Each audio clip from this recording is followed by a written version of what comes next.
Hey guys, this is James from Cannabis Place. Today we're going to be looking a little bit into cannabis market and business guide for 2020. In short, what this means is in 2020 is going to be a pretty exciting year. We've got a lot of farms, commercial cannabis facilities, pharmaceutical, retail, a lot of cannabis and hemp businesses opening up, and a lot's happening with just the medical industry, as well as New Zealand looking to legalize the recreational use of cannabis. We got recreational use of cannabis opening up in Canberra next year in 2020 as well. It's pretty exciting. So we're just going to run through a few little things, not going to take too long, just a few minutes.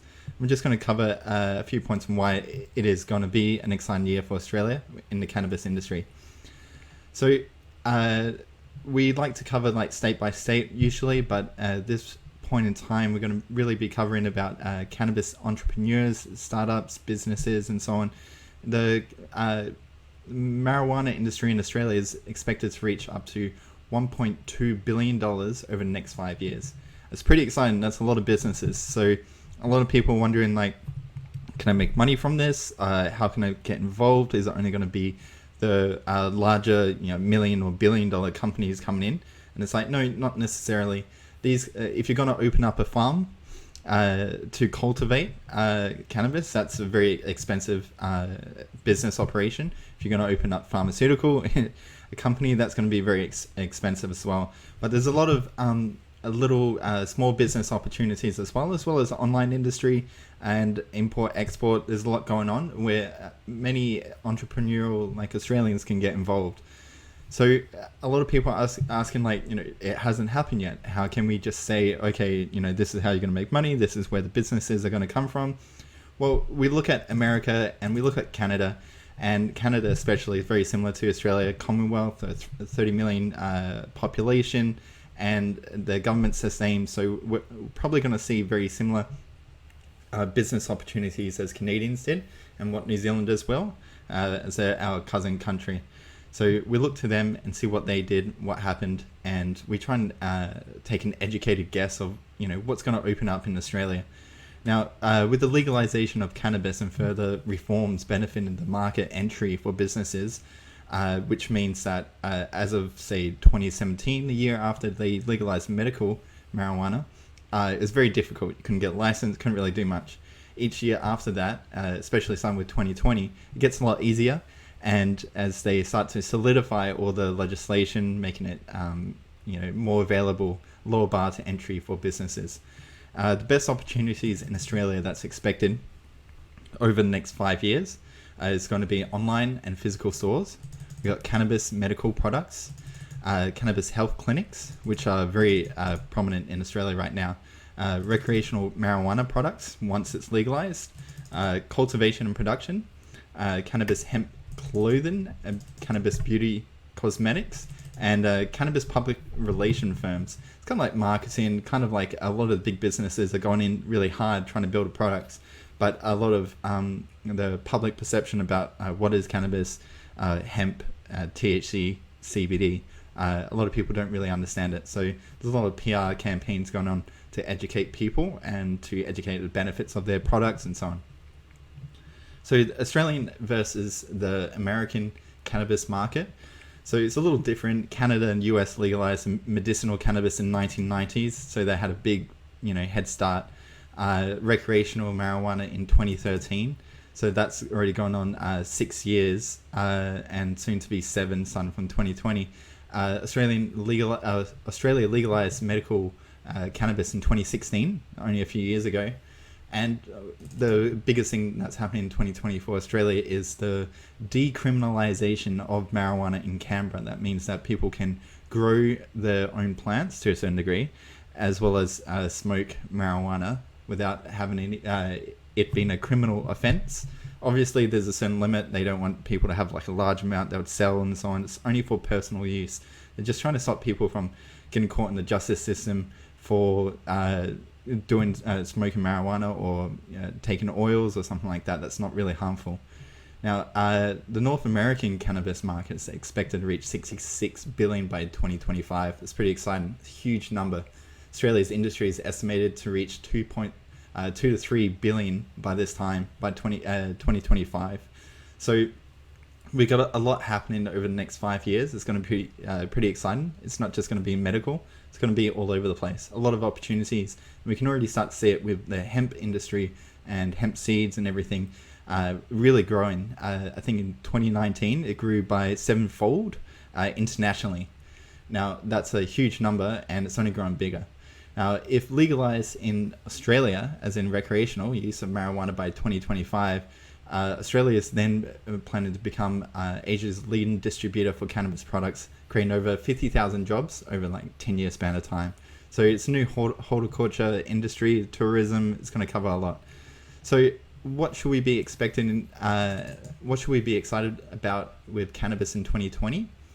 So the main things are we have over a dozen cannabis farms opening for business. And what that means is they've already built the facility. They've already started growing. They've already got the infrastructure set up. And they're basically going from farm to pharmacy. And they're doing import. They're stopping the import and they're starting to export. And they're also going to deliver to Australian patients for cannabis treatment. So prices are going to drop. People are also going to be more comfortable with using cannabis. And there's a lot of opportunities there. Australian pharmaceutical companies export medical cannabis to South Korea and other Asian countries. A lot of people don't know that Asian countries are now legalizing medicinal cannabis. It all starts off slow, but Australia is planning to become one of the leading exporters of premium medical grade cannabis. Canberra as well is legalizing the recreational consumption of marijuana. It's pretty exciting. Potential national 2020 weed vote, similar to our New Zealand cousins who are doing this next year in 2020. We're looking forward to seeing the Labour, Greens, and hopefully even some of the Liberals voting for the 2020 weed vote. That's basically just going to bring in a new industry, a huge economy boost to Australia. And as much as the Liberal government is opposed to drugs and more focused on traditional means of like drug control, when money's involved, all those ideas go out the window. So that might be a good opportunity for Australia to have a 2020 weed vote, a good chance. And another thing as well is that we're having a big educational program pushed by the federal and state governments to educate doctors on prescribing cannabis. So what that means is it's a big step forward to educating everyone in the medical industry as well as everyday Australians. Places like Western Australia are having it so GPs themselves can prescribe medical marijuana compared to historically you would have to go to the GP, get a referral to a cannabis clinic, have like 2 or 3 consultancy appointments, like interviews, and then you'd have an appointment with a pharmacy person, then you'd send off an approval request to the TGA, and it's a long process. So streamlines the whole process. GP says, yeah, this is good, pass it over to the TGA, you get approval, and then you go to pharmacy and you get the prescription filled. Easy as. Now, last part is the new streamlined prescription process, only requiring your local GP and TGA approval. Actually, I jumped the gun. I actually just talked about that. It's pretty exciting as it just makes it easier for everyone. As much as people want to start looking at alternative medicines, such as if you have epilepsy, cannabis oil, CBD oil specifically, is proven to have great effect, positive effects on people with severe epilepsy.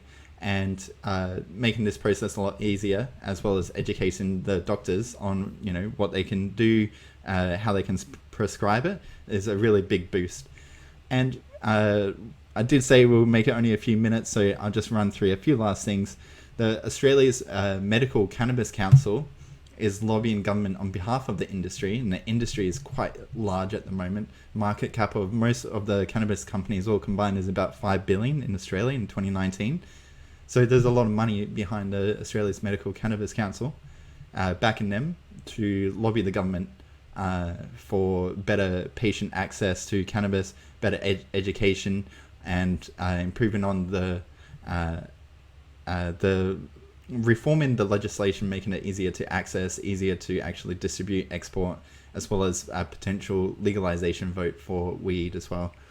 Now, the future of cannabis in Australia is looking pretty bright. I'm going to leave all the links below for the rest of this article.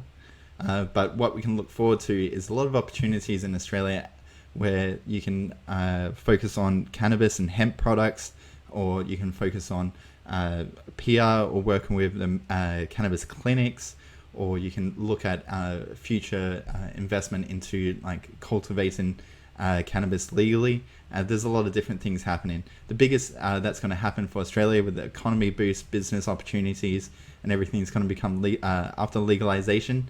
And we're going to see that firsthand with New Zealand after they vote yes. And soon we'll see it with Australia. And that's when all the little opportunities open up. So it'll be as easy as buying a pack of beer. And that's what we really want to see.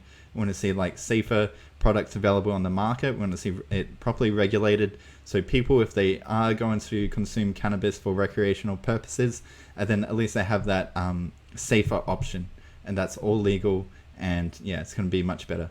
So my name is James. I'm going to leave all the links below. If you have any questions, or what do you think about the future business opportunities in Australia, just leave a comment and I'll do my best to reply. I look forward to seeing everyone later. Thank you.